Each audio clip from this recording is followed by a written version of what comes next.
നമസ്കാരം. സംസ്ഥാനത്ത് ആധാരത്തിൽ പുതിയ മാറ്റങ്ങൾ വരികയാണ്. കടലാസ് മുദ്രപത്രങ്ങൾ ഒഴിവാക്കുകയാണ്. കേരളത്തിൽ വസ്തു പ്രമാണം ചെയ്യുന്നത് ഉൾപ്പെടെ വിലയാധാരം, അതുപോലെ തന്നെ ഭാഗപത്രം, ഇഷ്ടദാനം, ധനനിശ്ചയ കരാറുകൾ, പരസ്പര കൈമാറ്റം, വിൽപത്രം, വിവിധതരം മുക്തിയാറുകൾ എല്ലാം തന്നെ ഇപ്പോൾ പുതിയ രീതിയിലേക്ക് മാറുകയാണ്. ഈ വാർത്ത നിങ്ങൾ എല്ലാവരിലേക്കും ഇപ്പോൾ തന്നെ ഒന്ന് ഷെയർ ചെയ്യുക. വാർത്ത പൂർണ്ണമായിട്ട് കാണുക.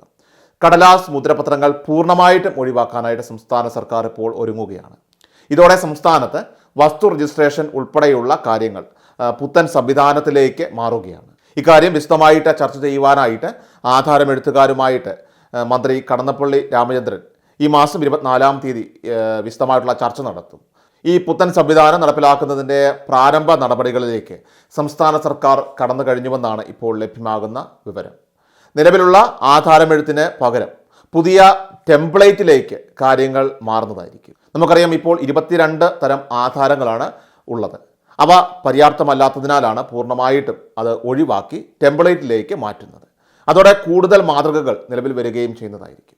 ഇത് പ്രകാരം ആധാരം ചെയ്യുന്ന വ്യക്തിയുടെ പേര്, അതുപോലെ തന്നെ വസ്തുവിൻ്റെ വിവരങ്ങൾ, സാക്ഷിയെ സംബന്ധിക്കുന്ന വിവരങ്ങൾ, അതുപോലെ വസ്തുവിൻ്റെ മുൻകാല രേഖകളിലെ വിവരം, ഇവയെല്ലാം ഉൾപ്പെടുത്തിക്കൊണ്ട് പ്രത്യേക കോളങ്ങൾ ഉണ്ടായിരിക്കുന്നതായിരിക്കും. ആധാരം സംബന്ധിച്ച മറ്റ് വിവരങ്ങളുണ്ടെങ്കിൽ അത് ചേർക്കാനുള്ള പ്രത്യേക കോളങ്ങളും ഉണ്ടാകും.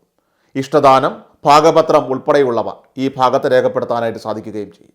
ഇതെല്ലാം തന്നെ ചേർത്ത് ഓൺലൈൻ മുഖേന സബ് രജിസ്ട്രാർക്ക് സമർപ്പിച്ചു കഴിഞ്ഞാൽ ഈ സ്റ്റാമ്പിംഗ് സംവിധാനത്തിലൂടെ അതിൻ്റെ സ്റ്റാമ്പ് ഡ്യൂട്ടിയും അതുപോലെ രജിസ്ട്രേഷൻ ഫീസും ഒക്കെ നമ്മൾ അടച്ചു കഴിഞ്ഞാൽ രജിസ്ട്രേഷൻ നടപടികളൊക്കെ വളരെ അനായാസം നമുക്ക് പൂർത്തിയാക്കാൻ സാധിക്കുന്നതാണ്.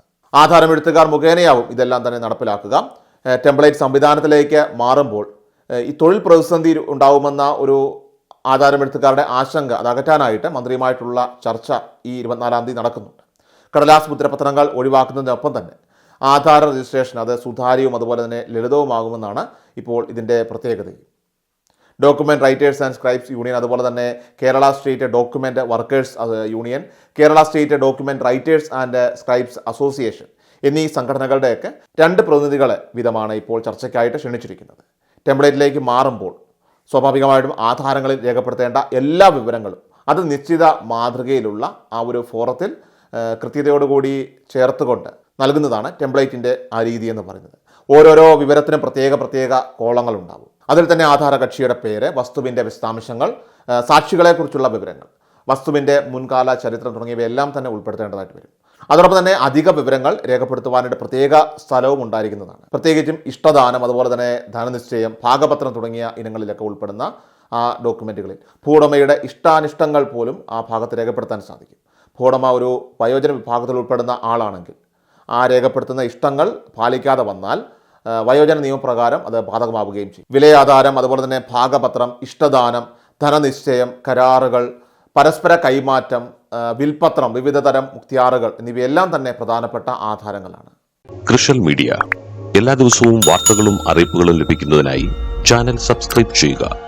വീഡിയോയുടെ നോട്ടിഫിക്കേഷൻ ഉടൻ ലഭിക്കുന്നതിനായി ബെല്ലൈക്കൺ അമർത്തുക.